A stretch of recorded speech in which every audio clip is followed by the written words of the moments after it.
Okay, we're ready. Good evening, everyone. I'm delighted to be able to welcome you to this MACFEST youth panel session, which is all about celebrating poetry and especially that with regard to mother tongue language. My name is A.Johnson and I'm joined by my fellow co-head teacher, Donna Johnson, and we are the very proud and privileged head teachers of Levenshulme High School in southeast Manchester. We are really happy to be here this evening celebrating all things which are about the written and spoken word, which have the power to communicate so much, both as a point of relaxation and entertainment, but also as a means of communicating important messages, be they political or be they ones of a personal nature. So it's a great opportunity that we've got this evening to hear from the young people of our wonderful city. Some original pieces of work and some which are recited from schools across the city, and we'll be getting started with them in just a moment. Donna, I'm going to introduce Altrincham Grammar now, and then what we'll be able to do is hopefully we'll be joined by our guest speaker. So I'm going to hand over first of all to Noman Mohammed from Altrincham Grammar School for Girls, who will introduce their pupils. Hi everyone, thank you very much. So I have the absolute delight to introduce Zaynab Behzad to you guys. Zaynab's written an absolutely fantastic poem. After excelling in her GCSEs last year, she's been doing really well in her A-levels. She's taken English language, literature and history and aims to be an English teacher like myself. So I'm going to leave you in her capable hands. She is absolutely going to blow your socks off and I hope you will enjoy it. Thank you. Hi, this is my poem. It's called Sabr, which means patience. Ashhadu an la ilaha illallah wa ashhadu anna Muhammadan Rasulullah. It is in our first breath and all those before, the intention for those to come, in our hearts a beating drum, a promise, an oath, something that grows with growth, expectations to meet and a predestined path to greet, wandering aimlessly through life, constantly seeking refuge from strife. Always with the niyyah to do good, the intention for your actions to be understood, seeking validation from all those around, but what you crave is nowhere to be found. Control what you can, they say, and accept whatever comes your way, for there is a predestined path for you, and patience is a virtue. Ashhadu an la ilaha illallah wa ashhadu anna Muhammadan Rasulullah. Oh, thank you so much, Zaynab. That was an excellent poem. Really, really enjoyed it. And I think that you will make an excellent English teacher in the future. So keep working really, really hard towards that goal. It was really, really insightful and it was beautifully presented. So congratulations to you, Zaynab. And I hope that you can stay with us for the rest of the event to enjoy the other young people. Is Professor Matras with us?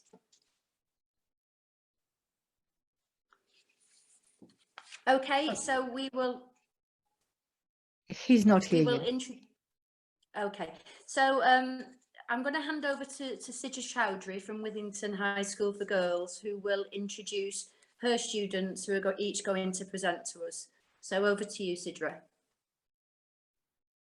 Okay. Hi everyone. So my name's Sidra Chowdhury. I'm an English teacher at Withington Girls School, and today we've got 6 pupils who are going to be presenting on their culture, and they're going to be performing some poetry as well. We've got some original poetry as well being performed by one of our pupils. So first up, we've got Manal and Halima. They're both year 11 pupils and they're going to be performing a poem which is called To a Young Man by Allama Iqbal. So if I just hand over to Halima and Manal when you're ready. Sorry. Hello, so today we're going to be performing a poem by one of the most famous poets of the Indian subcontinent, and his name is Allama Muhammad Iqbal. It's a poem called To a Young Man, and in the poem he kind of addresses the youth and comments on how they should take action against injustices in society rather than just sit back and let them happen. So we're going to be reading the translation in English first and then in Urdu, which is the language it was originally written in. The surface are from Europe, your carpets from Iran. This slothful opulence evokes my sigh of pity. In vain if you possess Khusro's imperial pomp, if you do not possess prowess like Hazrat Ali alayhi salam, or contentment like Hazrat Salman Farsi alayhi salam. Seek not thy joy or greatness in the glitter of Western life, for in contentment lies a Muslim joy and greatness. When a falcon spirit awakens in its youthful heart, it sees its luminous goal beyond the starry heavens. Despair not, for despair brings beyond the decline of knowledge and gnosis. The hope of a believer is among the confidence of God. Thy abode is not on the dome of a royal palace. You are a falcon and should live on the rocks of mountains. And now we're going to read the Urdu version. तेरी Sophia Farangi, तेरी कालीन है रानी, वह मुझको रुलाती है, जवान की तन आसानी. अमृत किया, शिको खुसरो में भी हो तो किया हासिल. नजर ही दारी तुझ में, ना इस तक ना इस सलमानी. ना दूध इस चीज को, तिज़े बेहज़री के तजल्ली में, कि पाया मैंने इस तक ना में, मेरा जे मुसलमानी. उक़ाबी रूह जब बेदार होती है जवानों में, नजर आती है इसको अपनी मंजिल आसमानों में. ना हो नौमीदी ज़वाले इल्म और इरफान है. उम्मीद मर्द मोमिन है खुदा के राज़दानों में. नहीं तेरा नशेमन कसर सुल्तानी के गुंबद पर, तू शाहीन है बसेरा पर पहाड़ों की चट्टानों में. Okay, thank you so much for that, girls. That was fantastic. So next up, I think we've got Hannah Ahmed. So she is a Year 9 pupil, and she's going to be performing a poem by Kamala Das and a poem by Gajanan Mishra. And she's adapted these poems just to make them a bit more relatable to her. So Hannah, if I just hand over to you. Hi, Assalamu alaikum. Okay. I speak 2 languages, write in one and dream in the other. Write in English, they said. We are in their country. Why not leave me alone? Critics, friends, and visiting cousins, every one of you. Why not let me speak in any language I like? The language I speak becomes mine, my own. Its distortions, its queerness, all mine and mine alone. That's why I want to go back. I want to return to my mother tongue. Like the clouds, return to the ocean. Like the air, return to the sky. Let me return to my motherland, to my mother tongue. I discover there my own heaven. Thank you. Okay, thank you so much for that, Hannah. That was a wonderful recitation. Right, next up we've got Ariba. So Ariba is in Year 12, and she is going to be performing some original poetry, and she's going to be performing in Bengali, which is her mother tongue, and I think she's also going to provide a translation as well. So Ariba, if you're there. I'll be reciting a poem in the Bengali language, which is my mother tongue, that outlines how I feel when I visit Bangladesh. International Mother Language Day was introduced after human life was sacrificed for the first time for the sake of the mother language. In Bangladesh, the 21st of February is the anniversary of the day when the people of Bangladesh fought for recognition of the Bengali language, and it is now celebrated worldwide.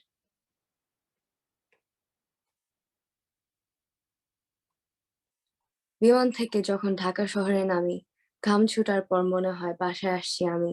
রাস্তাঘাট হলো চেনা চেনা, আর অবশ্যই বন্ধুদের চেহারা। 50 বছর পরে কেউ ভুলে নাই, ভাষাটা কেড়ে নেয়ার উপায় নাই। আমাদের নাচ গান নাটক আর কবিতা সব নিতে পারলে একটু সম্মান দিতা, কারণ ওদের চামড়া হলো আমাদের চেয়ে সাদা, মনে করে আমাদের মাটিতে বেশি কাদা। কিন্তু ওদের কোনো জায়গা নাই যেরকম কক্সবাজার, দেখার জন্য সারা ইন্ডিয়া পার হবে জমি 1000। বাংলাদেশ আজ আসছে এখন কত দূর, ধন্যবাদ বঙ্গবন্ধু শেখ মুজিবুর। সোনার বাংলা থেকে আসছে সারা দুনিয়ার সোনালী আঁশ, পৃথিবীর শেষ এই জাতির বাঘ সুন্দরবনে করে বসবাস।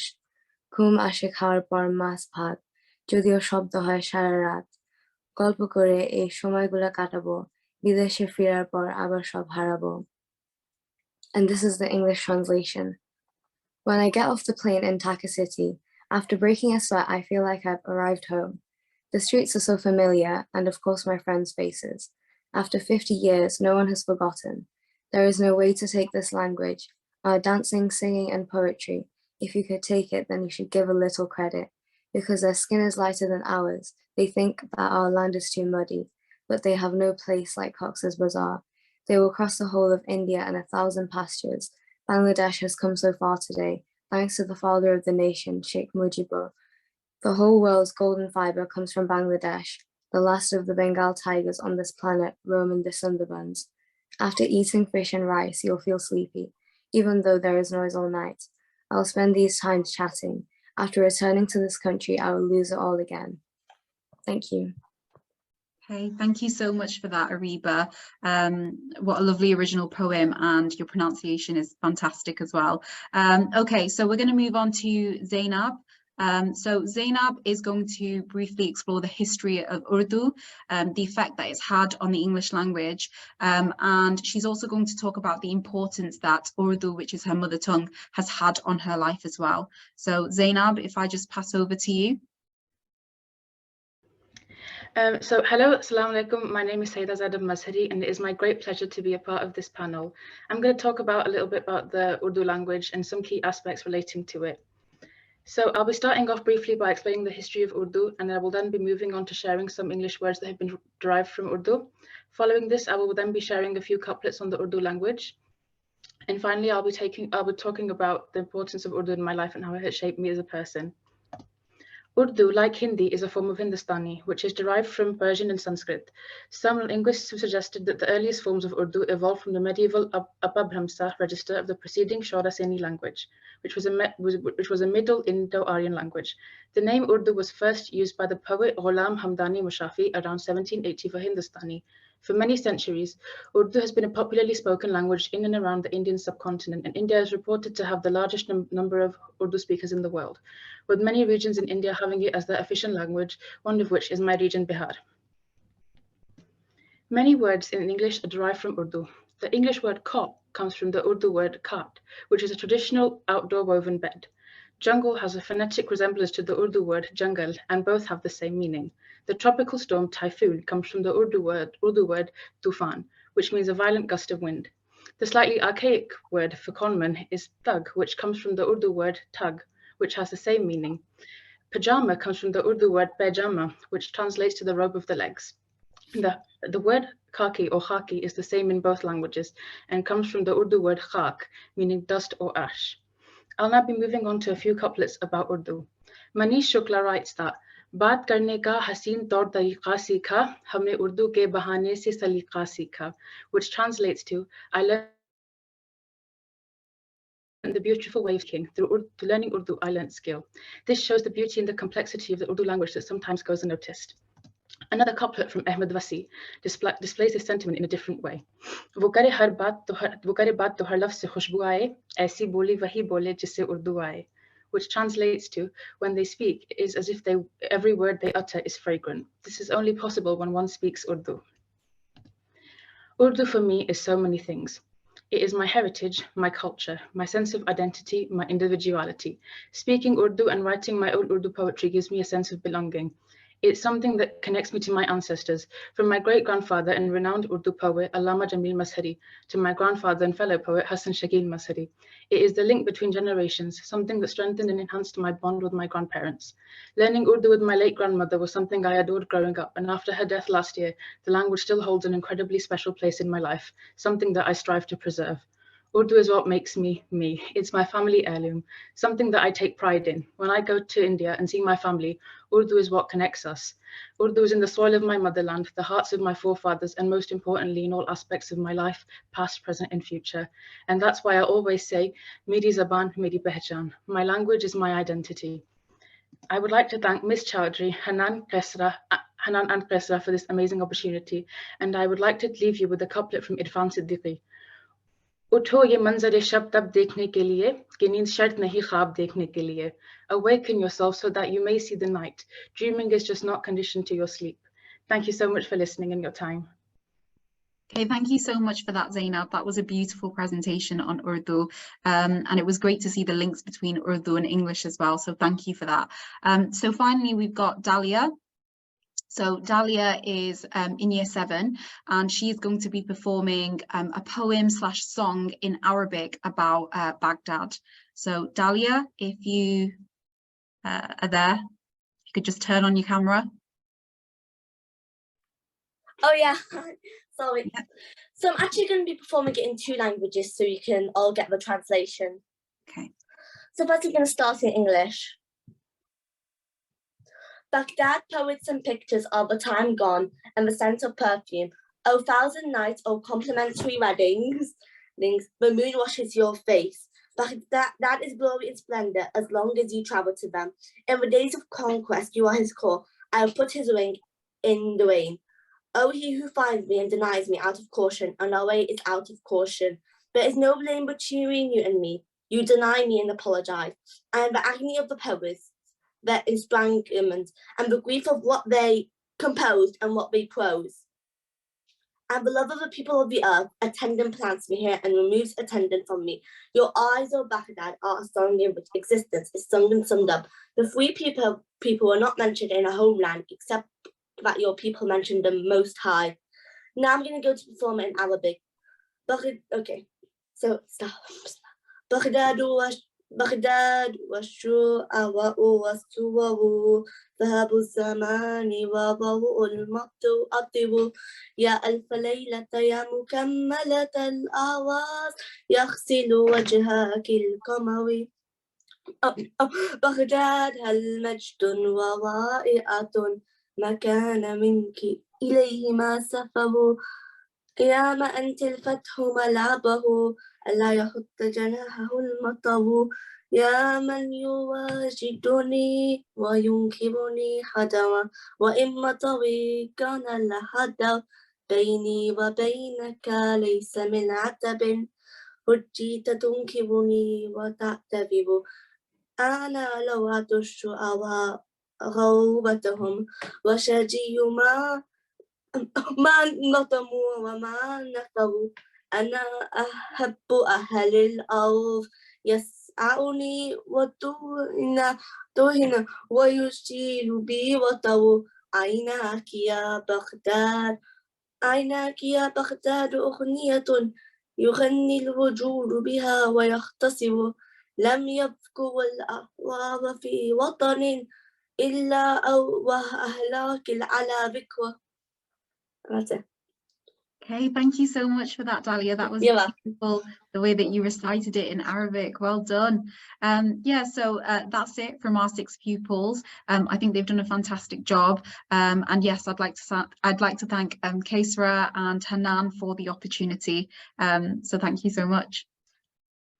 Oh, thanks, Sidra, and thank you to your wonderful pupils. They are an absolute credit to you and the school. And listening to just some of the themes that came out of that, the power of words to capture identity, the power of words to link to your heritage, the power of words to celebrate diversity and connect across lands, miles, seas, continents, countries, cultures is enormous. And that's what this event is all about. And that was terribly impressive, and the diversity that came through in the different bits of information that we were given, plus the performances, is a credit to everyone there at Withington. So thank you for sharing that with us. I'm going to hand back to Donna for a moment now, who's going to introduce our chief guest. Donna, over to you. Thank you, Neil. Those young people were absolutely breathtaking. Okay, it gives me great pleasure to introduce our chief guest, Professor Yaron Matras, who is a linguist who specialises in the study of languages and dialects of the Middle East, German and Romani, and in the study of multilingualism in urban communities. Until 2020, he was a professor of linguistics at the University of Manchester, where he founded and led the Multilingual Manchester project. He now holds several honorary and guest researcher affiliations with universities in the UK, Germany and Israel. He's the author of numerous books and articles on various aspects of linguistics. His book, Speech in the City, Multilingualism, Decoloniality and Civic University will appear later this year with the Cambridge University Press. it gives me great pleasure to hand over to Professor Yaron Matras. Well, thank you very much. Good evening. Assalamu alaikum. And thank you so much for inviting me and for having me here. And I would like to start by apologizing for being slightly late, a few minutes. I'm away from home and there were some connection issues, and hopefully they're resolved now and I can stay with you for a while. This was so wonderful. I'm just so in awe into all this work that you're doing, and the students, the talent, the commitment to the languages, and the support that you're getting from your teachers for that. It is so delightful to listen, so inspiring. You've said it yourselves already, what language means for you and how you connect with heritage and with backgrounds. And how it gives you an outlet through poetry to experiment with language and use it in a way that you can mold it, shape it to express what you want it to express. And it's such an enrichment to have several different languages, more than one language to be able to do that with. And some of you have translated, and you spoke of it as translations. But I think most of you said, I'm going to speak in 2 languages. And I think we all know that even when we try to translate, we never really translate exactly one-to-one, because different languages have different emotional meanings for us. We associate the word, even if the word translates the same object from one language to another, we associate it with different contexts. Of different activities that we do, different values, different people that we met and that have influenced us throughout our lives. And that's why knowing more than one language is not just a reduplication of the one. It's an enrichment. It opens up new worlds. And this activity with language, this celebrating of languages, even this preservation of language heritage, let alone being creative in it, is not something that is taken for granted in where most of us live nowadays, unfortunately. Many countries in the West in particular are shaped by histories and ideologies that associate one single language with the nation. And we're often told that language is seen as a kind of not just a way to communicate, but an emblem of loyalty. And often in Britain, at least in some circles, being multilingual is seen almost like a kind of a citizenship deficiency. Instead of recognizing the enrichment that it brings, it is seen as something that holds you back from participating. I came across a newspaper report from just a few years old recently that expressed with amazement that there was a study that showed that people who were not native speakers of English achieved slightly better in English language exams at GCSE levels than those whose language was English. I think there was a sample of something like over 1,000 pupils. The difference was actually very, very small. But that amazement was expressed because somehow people expect that having another language at home holds you back. Whereas the reality is that having another language at home gives you that enrichment, it gives you that motivation, and it doesn't make you necessarily better than anybody else, but in some ways it opens up new worlds. And we have to, I think part of we're in a social struggle, I think, also to be able to convince people that languages are an enrichment and that we should hold on to our languages. And what you're doing therefore is so much, it's enjoyable, I'm sure, it's artistic, it's creative, it's inspiring, but it's also so important in that regard. I'm a linguist, as you mentioned, by profession, so my work is to study languages and their history and compare them. And there is, by and large, there's many different areas of specialization in linguistics, but by and large, there are 2 directions in linguistics. There is the one direction that seeks to look at all the similarities between languages, to try and explore, is there some kind of basic human language structure that all the languages share? something that all languages can express, and I don't mean in terms of content, but in terms of how languages are structurally organized. Are there particular things that are identical in all languages? And what does that tell us about the history of the human language faculty as such? And there's another emphasis in linguistics, which is precisely on the diversity. How are languages different from one another? And what are the different types of languages that we find in regard to different structures or words or grammar or pronunciation or sounds that they make? And these two directions are obviously not right and wrong, because both are, obviously there's a great diversity among the languages of the world, and otherwise we'd all be speaking in the same way. And obviously there are also particular things, basic human language traits that reoccur in all the languages. So it's just a different emphasis. And in linguistics, we can, as a scientific domain subject of inquiry, we can quite easily reconcile the two, and we can say, okay, I have a preference to study this, and I have a preference to study that, and we read and talk about each other's works and complement us. But I think if we kind of transfer that view into the layperson's, the non-linguist's view of what languages are, we get to this arena where languages can be both scenes of conflict and scenes of building bridges. People imagine languages as amplifying difference, as being barriers, as constituting barriers, and look at people who speak other languages as if they're out of control. We don't understand them, therefore we can't control them. But at the same time, if we explore each other's languages, precisely because everything that you guys have already kind of mentioned, how the emotional attachment that you have, the enrichment in terms of being able to describe experiences and phenomena that are not easily transferable from one language to another, precisely because of that, learning somebody else's language, even if it's just bits and pieces of it, gives you access to a whole world of thinking and culture and so on.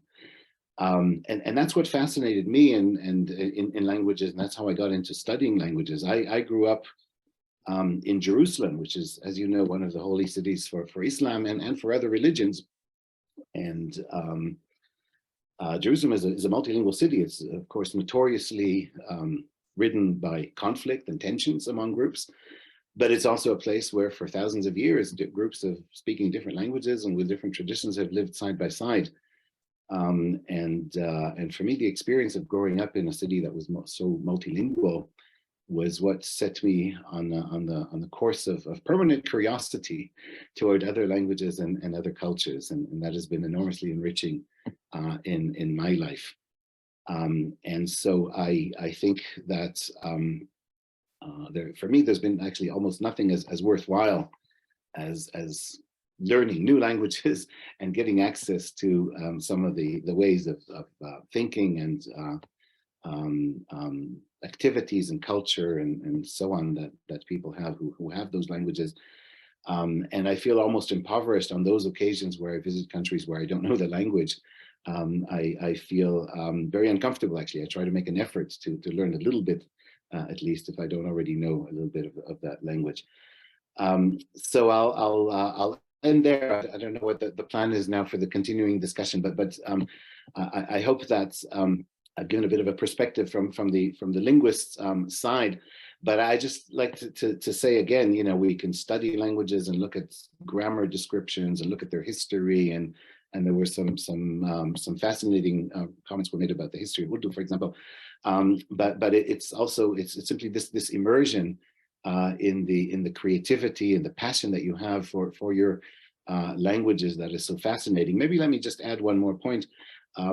We still mentioning today what is called UNESCO International Mother Language Day, and one of you spoke about the history of the language day in the Pakistan, in the Pakistan-Bangladesh conflict some decades ago, and the mother tongue movement in Bangladesh.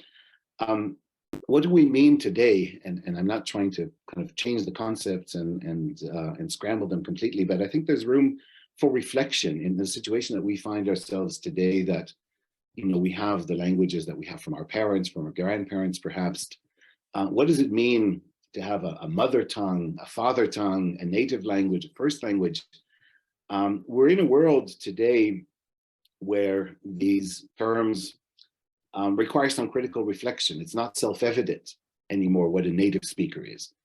And that's a good thing. I don't mean that in a bad sense at all. I'm not decrying here that languages are losing their grammaticality or their correctness or their purity or anywhere.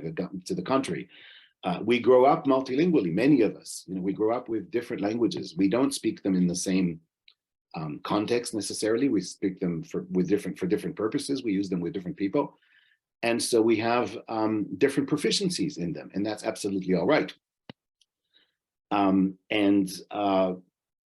It's time to perhaps cut language loose from that idea that you only own a language if you can look back at ancestry, going back generations who always spoke the same language, and if you're in the same territory where that language has been spoken for centuries.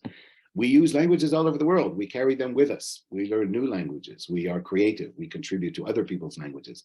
This idea of ownership, we feel a connection, of course, because the languages mean something to us. Again, we associate them with where we grew up, the people that we know, the people who raised us, the people who've been important to us. But we have a much bigger collective ownership over bits and pieces of different languages. And that's absolutely fine. We should embrace that. We should be proud of that. And we can certainly continue to use mother tongue. I've been a big advocate of calling it International Mother and Father Language Day, because I'm a proud father who passed on my language to my child, as did his mother, who speaks a different language. So we can talk of mother and father languages, of native languages, but remember that that's not set in stone. It's very, very volatile. It's dynamic. It evolves. It's permeable. It changes all the time. And that's what languages have become in the modern world, where people are moving around. We all own them in some way or other. And we want to own them because we want to experience them together, and we want to use the language differences as opportunities to build bridges rather than as something that sets us apart. So thank you. Professor Matras, thank you so much for that. There was so much wisdom, insight, intrigue shared, and I'm sure there's many questions that lots of us would like to ask and continue areas and strands of this conversation with you and tap into that expertise that you have. One of the things that resonates really loudly with me is the notion of the evolutionary nature of languages and their incredible power to connect people together, and that grounding and make it enabling a sense of place, which is so very important wherever you are in the world. Unfortunately, we're not going to have time to delve into all those conversations just now. We're going to get to hearing some more of the young people, but thank you so much for giving your time this evening. There is a question in the chat, which I'll ask, and hopefully you'll be able to answer briefly, which is, what is your favourite poem, and do you have one that you could actually name?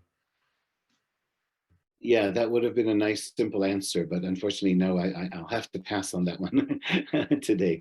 And if we, some other time maybe, and when we have more time to talk about and compare several different ones. I don't have a favorite one tonight. No, thanks. Okay, well, that's good, because obviously the spoken word and what it communicates in different forms, it might depend on the mood and all sorts, and that's the wonder of poetry, isn't it? So thank you very much once again. It now gives me absolute great pleasure to hand over to a fellow colleague of mine and Donna's, Masood Hashmi, who will introduce some of our pupils from Levenshulme High School. Masood, over to you. Thank you very much, Neil. Assalamu alaikum and good evening to all attendees. It's a great pleasure for me to introduce our very best and special student, Musfira Raza from Year 11 today, who's going to talk to us about her life at LHS, Levenshulme High School, and also she would like to read a poem by Allama Iqbal, National Poet of Pakistan. Musfira is actively involved in school life and has been a passionate voice for many students in school. So I would please join me in welcoming Musfira to present her choice of poetry now. Thank you, Musfira. Hi, everyone. So as Sir told, can you hear me? Yeah. Yeah. We can hear you, Musfira, yeah. That's all right. As Sir told, my first poem is written by me, so of course it's not great. So please bear with me, as I'm not expert in it, so I'm just trying. So I'll read it in Urdu first and then translate in English.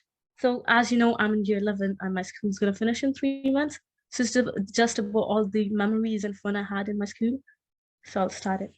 होने को है एक वक्त इख्तिताम, रह गए हैं इधर हम कुछ दिनों के मेहमान, ना ही रहेंगी वो कुर्सियां हाली, ना ही वो कमरे जिनमें हमारी खुशियां गूंजती हैं, वो स्कूल जिधर हमने अपनी जिंदगी का बेहतरीन वक्त गुजारा, जिधर हमने खुशियों का सही मतलब जाना, फिर शायद ना मिले वो यार दोबारा, जिनमें बसती है हमारी जान, जिस दरवाजे से आए थे उसी से चले जाएंगे, पर फर्क सिर्फ इतना है कि आए तो थे अकेले, पर साथ लेकर जा रहे हैं यादें, खुशियां और दोस्तों के साथ एक मुकम्मल पहचान. So now I'll translate in English. Our time is going to end. We are here as guests for a few days. Neither will those cheers remain empty, not the rooms in which our joys echo. The school where we spend the best time of our life, where we have known the true meaning of happiness. Then we might not meet that friends again, in which our souls reside. We will leave through the same door from which we came, but the only difference is that we came along, but we're taking along memories, joys, and the complete identification with friends. So my second poem. Musfira, that was absolutely excellent. Thank you. Carry on. My second poem is by Allama Muhammad Iqbal. He's the national poet of Pakistan. It's basically about that everyone is equal. There's no superiority or inferiority in a person. So again, that's in Urdu and I'll translate it in English later on.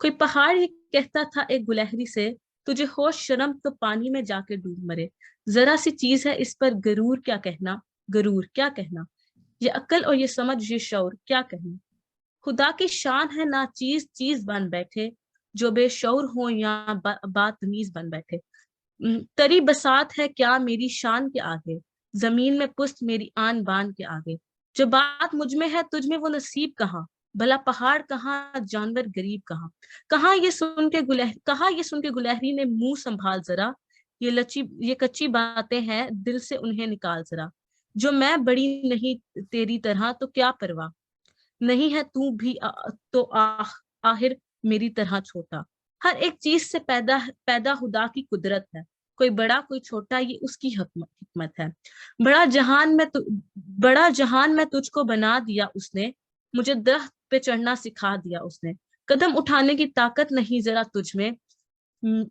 मेरी बराई है, खूबी है और क्या तुझ में, जो तू बड़ा है तो मुझसा हुनर दिखा मुझको, ये छालियां ही जरा तोड़ कर दिखा मुझको, नहीं है चीज में कमी कोई जमाने में, कोई बड़ा नहीं कुदरत के कारखाने में.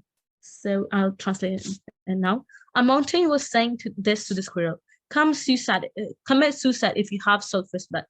You're insignificant, still so arrogant? How strange. You're neither wise nor intelligent, not even shrewd. It is strange that when the insignificant pose as important, when the stupid ones like you pose as intelligent, you're no match in comparison with my splendor.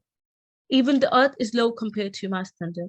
The grandeur of mine does not fall to your law. The poor animal cannot equal the great mountain. Oh, on hearing this, the squirrel said, hold your tongue. These are immature thoughts. Expel them from your heart. I do not care if I'm not large like you. You're not a pretty little thing like me. Small, large, some small is the wisdom of God. He has created you large in the world, and he has taught me climbing large trees. You're unable to walk a single step. Only large size, what other greatness you have. If you're large, show me some of the skills I have. Show me how you break this beetle nut as I can. Nothing is useless in nature, in God's creation. Musfira, that has absolutely blown me away. We know what a versatile and talented young person that you are, because we see it at Levenshulme every day. And the power and the passion of that second poem, it was truly outstanding. For me, though, my personal favourite out of both is definitely got to be your very moving poem about your memories of being at Levenshulme. And I just loved the connection of the physical space and then also the emotion that's attached to your relationships that you have made over the time that you have been in our lovely school. And we will really miss you when you're no longer with us, but a huge congratulations on doing a really fantastic job there. Mr. Hashmi, can I ask you to introduce our next young person, please, Ayesha? Okay, many thanks to Musfira for your kind words. Now I would like to introduce our another student, Ayesha Nadeem, who's again very passionate for her mother tongue and always appreciate the depth of poetry with excellent messages that we have in our Urdu language. So Ayesha Nadeem would like to present Iqbal's inspirational poetry, Sitaron Se Aage Jahan Aur Hai. And if the time allows, she would like to also read another story, poem by Hafiz Jalendri about waking up youth. Over to Ayesha now. Yeah. Should I start? Okay. सितारों से आगे जहां और भी है, अभी इश्क के इम्तिहान और भी हैं, सही जिंदगी से नहीं ये फिजाएं, यहाँ सैकड़ों कारवां और भी हैं। फनाअत ना कर आलिम रंगो बूर पर, चमन और भी आशियां और भी हैं। अगर खो गया एक नशेमन तो क्या गम, मकामात आहो फगा और भी हैं। तू शाहीन है परवाज है तेरा काम, तेरे सामने आसमां और भी है। इसी रोज़ो शब में उलझ कर ना रह जा, कि तेरी जमाओ मकां और भी है। गए दिन के तन्हा में अंजुम में, यहाँ अब मेरे राज़दां और भी हैं। So now I will translate in English. There are yet more worlds beyond the stars. There are more examinations that love has yet to surpass. The environment is not bereft of life. There is thousand caravans that are yet to pass. Do not be satisfied by the color and the smell of the present. There are yet more undiscovered homes and gardens. Why do you grieve at having lost and loved ones? There are many other places and reasons to cry. You are a falcon and it's your purpose to soar. Many open skies lie ahead in your path. Do not get trapped by the day and the night, because you have yet to discover more lands and spaces. Gone are the days that I was lonely in society. I now have more people to share my secrets. Do I have time to do the second one? Thank you so much, Ayesha. Yes, we've got time, Ayesha, for your second poem. We'd love to hear it. So, जागो सोने वालों जागो, वक्त के खोने वालों जागो, बाग में चिड़ियां बोल रही हैं, कलियां आंखें खोल रही हैं, फूल खुशी से झूम रहे हैं, पत्तों का मुंह चूम रहे हैं। जाग उठे दरिया और नहरें, जाग उठी मौजें और लहरें, नाव चलाने वाले जागे, पार लगाने वाले जागे, सारी दुनिया जाग रही है, काम की जानिब भाग रही है। लिखने पढ़ने वालों जागो, फूलने भरने वालों जागो, मुंह धो दहाकर नाश्ता खाओ, बस्ता लेकर मदरसे जाओ। सुबह का सोना खूब नहीं है, अच्छा ये सलूक नहीं है। जागो सोने वालों जागो, वक्त के खोने वाले जागो। Wake up sleeping people, wake up losers of time. The birds are talking in the garden, the birds are opening the eyes. The flowers are swaying happily and they are kissing the leaves. Rising rivers and streams have woken up. Wake up waves and ripples. The boatmen have woken up, the cross countries have woken up. The whole world is awaking, running to work. Wake up, literally. Wake up, flowering plants, wash your face and eat breakfast, grab a bag and go to school. Sleeping in the morning is not good. That's not the good style. Wake up, sleeping people, wake up, losers of time. Okay, thank you very much. Well, thank you so much, Ayesha, for two beautifully read poems. Mr. Hashmi, is that the end of the presentation by both young people? Yes, thank you very much, Donna and Yes, both of the I was students. just going to say, Masood, I love the link to the physical environment and the optimism and the hope in the poems that Ayesha has just presented. So again, a huge congratulations and well done to Mr. Hashmi, but also to Ayesha and Musfira. Thank you very much, girls. Thank you. Okay, I'm just going to hand back over to Neil. Yeah, just to echo thanks really there. Obviously we're slightly biased because they are two of our pupils, and we're really pleased that they presented something and taught us something which so many of the young people have done this evening. That concludes the presentations from the young people that we have with us this evening, sorry. But one of the things that Donna and I would like to be able to do is read you a poem which we hope captures the spirit of celebration that this sort of event really does. And this is a poem called This Room, and I'm going to hand over to Donna to start off, and then we'll just have some concluding remarks after that. Donna, if you'd like to begin. Thank you, Neil. This room is breaking out of itself, cracking through its own walls, in search of space, light, empty air. The bed is lifting out of its nightmares. From dark corners, chairs are rising up to crash through the clouds. This is the time and place to be alive, when the daily furniture of our lives stirs, when the improbable arrives. Pots and pans bang together in celebration, clang past the crowd of garlic, onions, spices, fly by the ceiling fan. No one is looking for the door.